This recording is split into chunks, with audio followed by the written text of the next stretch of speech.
5 missiles. That's what it took to trigger one of the most intense retaliatory strikes of this entire war. 5 missiles fired by Iran at a base in Jordan, and less than a day later, the United States answered with a barrage that lasted 2 straight hours and left Iranian commanders scrambling to count their own dead. Before we go further, if you want to understand what's actually happening in this war, instead of just watching headlines fly past you, hit subscribe right now. This channel breaks down the real story behind global power moves, and what happened over the last several days shows exactly how fast this conflict can escalate from a single attack into a full military response. Here's how it started. On a Tuesday evening, Iran's Islamic Revolutionary Guard Corps launched a strike against American forces stationed in Jordan. According to Iranian statements, it was framed as retaliation, part of what the IRGC has been calling an ongoing campaign against what it describes as American aggression. 5 ballistic missiles were fired at the base. Jordanian air defenses, working alongside American systems, intercepted most of them. But here's the problem. Even a mostly intercepted attack against American troops doesn't go unanswered. Not in this war. Not after President Trump had already made a very specific promise days earlier that any future attack on U.S. forces would be met with a response he described as hitting back very hard. So the United States hit back. Less than 24 hours after the Jordan strike, American forces launched what CENTCOM later called a heavy wave of attacks against targets tied directly to the Revolutionary Guard. The operation lasted approximately 2 hours.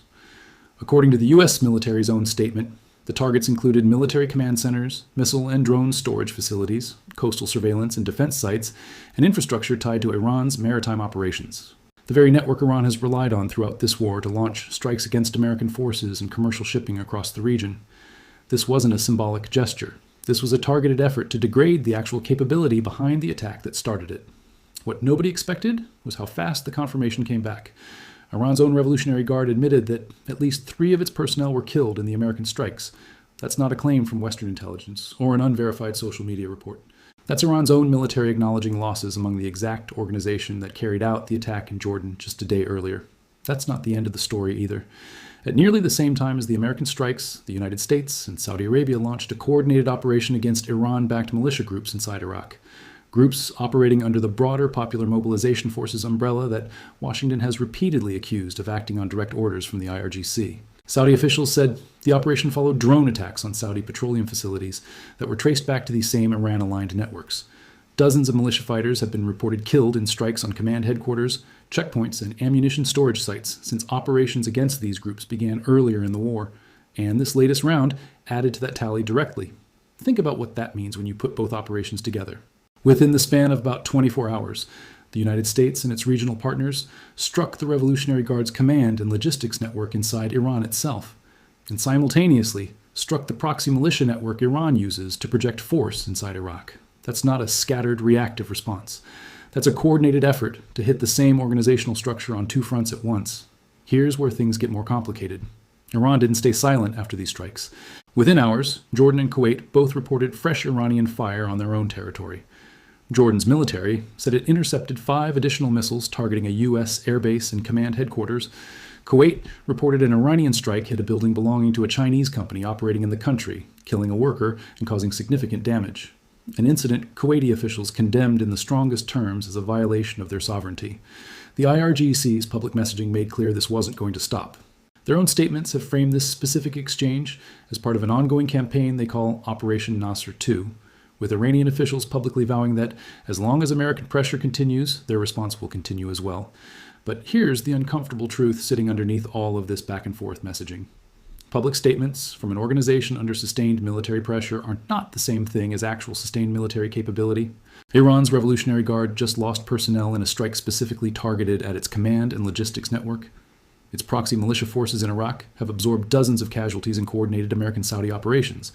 And its missile launches, even when they succeed in reaching their targets, are increasingly being intercepted before doing meaningful damage. That gap between rhetoric and results is exactly where analysts tracking this conflict have started to focus their attention. One regional security expert described the current dynamic bluntly. This risks becoming a prolonged period of sustained confrontation where military exchanges between the two sides simply become the norm rather than the exception, rather than either side achieving a clear, decisive outcome. That's not a comforting assessment, but it's an honest one. What makes this particular exchange significant isn't just the immediate casualties on either side. It's what it reveals about how precisely the United States is now able to trace individual attacks back to specific organizational structures within Iran's military and proxy network, and respond directly against those structures within a matter of hours. That's a level of targeting precision that wasn't always evident in the earlier phases of this war, when broader, more generalized strikes were the norm. It also reveals something about Iran's own internal position. The Revolutionary Guard didn't have to publicly confirm casualties from this strike. States at war routinely downplay or deny losses to maintain the appearance of strength for both domestic and international audiences. The fact that Iran's own military acknowledged personnel losses suggests either that the damage was too visible to credibly deny, or that internal factions within Iran's security establishment have their own reasons for wanting those losses acknowledged publicly. Either explanation points to the same underlying reality. The organization responsible for coordinating Iran's attacks against American forces across the region just took a direct, confirmed hit to its own personnel and infrastructure, in specific retaliation for an attack it had ordered less than a day earlier. So where does this go from here? Iran has made clear through both its actions and its public statements that this exchange isn't the end of the cycle. Missiles are still being fired toward Jordan and Kuwait. Proxy attacks inside Iraq haven't stopped. And the United States has shown through this latest strike that it's willing and able to respond within hours rather than days when American forces are directly targeted. That's the pattern this war has settled into. An attack, a rapid and targeted response, followed almost immediately by another attack. Whether that cycle eventually grinds down Iran's capacity to keep retaliating, or whether it simply becomes the ongoing baseline of this conflict for months to come, is a question that hasn't been answered yet. But after this latest exchange, one thing is clear. The unit responsible for the attack on American troops paid a direct and confirmed price for it within a single day.